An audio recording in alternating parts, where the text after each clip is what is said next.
نبوت زندہ باد تاجدار ختم نبوت زندہ باد انشاءاللہ آپ کے ذوق کے مطابق ذکر بھی ہوگا اور ہم اس طرح بھی پروگرام کریں گے ضرور. علامہ صاحب نے خصوصی حکم دیا ہوا ہے، لیکن ابھی سمجھانے کی طرف میں جا رہا ہوں. ہماری گفتگو اسی طرح ہوتی ہے.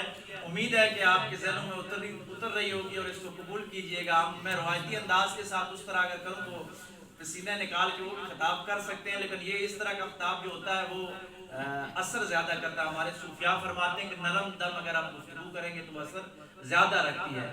تو حضرت جبیر نے یہ فرمایا کہ مجھے حضور نے فرمایا تھا کہ اپنے مسلمان بھائی کی خیر خواہی کرنا. یہ جو مشن ہے نا، اس راستے پہ اگر ہم آ جائیں. آج کیا ہے کہ مارکیٹ میں سادے بندے کو جا رہا ہوتا ہے، وہ بھوکا ہوتا ہے، وہ کہتا ہے میں نے اپنی بھینس بیچنی ہے تو ہم 10,000 اس کا مول لگاتے ہیں، حالانکہ وہ 50 کی ہوتی ہے. لیکن اب وہ پہلے سے یار غریب آدمی ہے، وہ گھر میں بہت مجبور ہے تو وہ بیچنے آیا نا، بکری بیچنے آیا ہے تو ہم کیا ریٹ لگاتے ہیں اس کا. اب حضور کیا کہہ رہے ہیں اور حضور کی سیرت، صحابہ کی سیرت کیا بتا رہے ہیں. یہ والی توبہ بھی کریں گے تو ہم پکے مسلمان ہوں گے. ایسا نہ ہو کہ رات کو تراویح بھی پڑھی، تہجد بھی پڑھی، سب کچھ کیا، زکوٰۃ بھی نکال دی، لیکن مارکیٹ میں اپنے غریب بھائی پہ اتنا ظلم کیا. قیامت کے دن اللہ کہے گا کہ میرے مومن بندے کا تو دل دکھاتا رہا، تو میرے پاس کیسے آیا. میں نے تو آدم کی وجہ سے شیطان کو چھوڑ دیا جو میرے پاس تھا، استاد الملائکہ تھا، لیکن میں نے آدم کی وجہ سے اس کو جہنمی بنا دیا.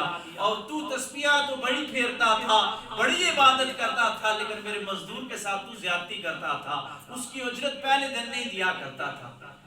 دنیا جو حقوق کی بات کرتی ہے، یونائٹڈ نیشن میں حقوق کی بات ہو رہی ہے. میرے آقا علیہ السلام نے حقوق کی کیا بات کی کہ ایک صحابی آئے، ان کے ہاتھ کھرد رہے تھے، حضور سے ملے، حضور کے ہاتھ سارے چومتے رہے. حضور کے ہاتھ تو صحابہ چومتے تھے، لیکن ایک وہ خوشبخت ہے جس کے ہاتھ میرے حضور نے چومے ہیں. ایک صحابی آئے، وہ مزدوری کرتے تھے، ان کے ہاتھ سخت تھے، تو حضور سے ملے تو حضور نے اس طرح اس کا بوسہ لیا ان کے ہاتھ کا. اور پھر کیا فرمایا، القاسب حبیب اللہ، حلال روزی کمانے والا اللہ کا دوست ہے. آج ہم پیروں کے تو ہاتھ چومتے ہیں، ہم علماء مشائخ کے ہاتھ چومتے ہیں. کیا کبھی ایسا ہوا کہ ہم کسی مزدور کا ہاتھ چوم لیں؟ حضور کی سنت ہے نا، یہ سنت پوری ہو جائے گی. اور پھر کیا حضور نے فرمایا کہ مزدور کا جو اجرت ہے اس کا پسینہ خشک ہونے سے پہلے دیا جائے. ہو سکتا ہے اس کے گھر میں روٹی نہ ہو، وہ بیچارہ اگر آپ کے پاس منتیں کر رہا ہے، آپ اس کا استحصال کر رہے ہیں چودھری بن کے، راجہ بن کے، ستی بن کے، تو پھر آپ ظلم کر رہے ہیں. آپ توبہ آدھی کر رہے ہیں، ابھی آدھی توبہ اور کرنے کی آپ کو ضرورت ہے. پوری توبہ تب ہوگی جب آپ بندوں کے حقوق کا بھی خیال کریں گے. اسی سے ریلیٹ میں خواجہ خواجگان خواجہ معین الدین چشتی اجمیری رحمت اللہ علیہ کا ایک واقعہ آپ کی نظر کرتا ہوں کہ آپ سب ان کو کہتے ہیں غریب نواز.